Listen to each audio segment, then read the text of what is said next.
নিঃসঙ্গতার যে চাদরটি এতদিন আষ্টে পোস্টে জড়িয়েছিল,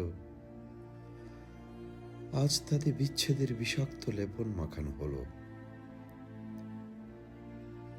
এতদিন কেবল একাকিত্বের কুয়াশায় নিজেকে লুকিয়ে রেখেছিলাম, কিন্তু আজ সেখানে দাউ দাউ করে জ্বলে উঠছে বিচ্ছেদের অগ্নিশিখা।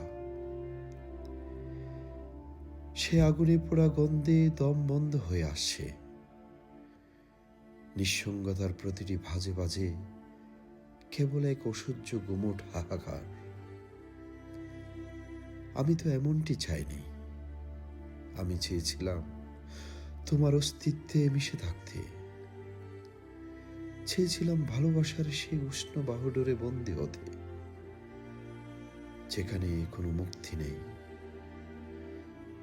কোনো এক প্রিয় তোমার চোখের কাজল হয়ে তার দৃষ্টিতে ঠাঁই পেতে চেয়েছিলাম, কিন্তু আজ সেই চোখে আদরে কাজলের কোনো চিহ্ন নেই। তার বদলে সেখানে ঘর বেঁধেছে নোনা জলের কলঙ্ক। হৃদয়ের পাঁজরের ভেতর দিয়ে আজ যেন এক তপ্ত রক্তস্রোত বয়ে যাচ্ছে। এক অদ্ভুত হাসির আড়ালে আমি সেই রক্তক্ষরণ ঢেকে রাখার চেষ্টা করি, কিন্তু অন্তরের আর্তনাদ বিচ্ছেদের প্রতিটি মুহূর্তে সাক্ষ্য দিয়ে যায়। এই স্রোত কি আমায় কোনো এক নতুন জীবনের বাঁকে পৌঁছে দেবে, নাকি কোনো এক বিশাল বিষাদ সিন্ধুর গভীরে চিরতরে সমাধিস্থ করবে?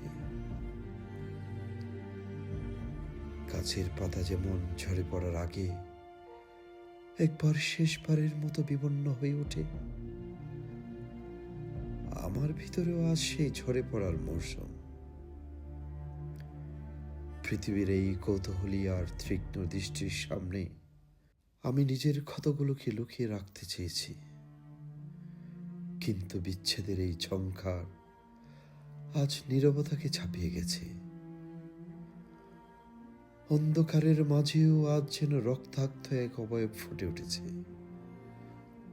যা কেবল আমার অবহেলার আর হারানোর স্বপ্নের কথা বলে।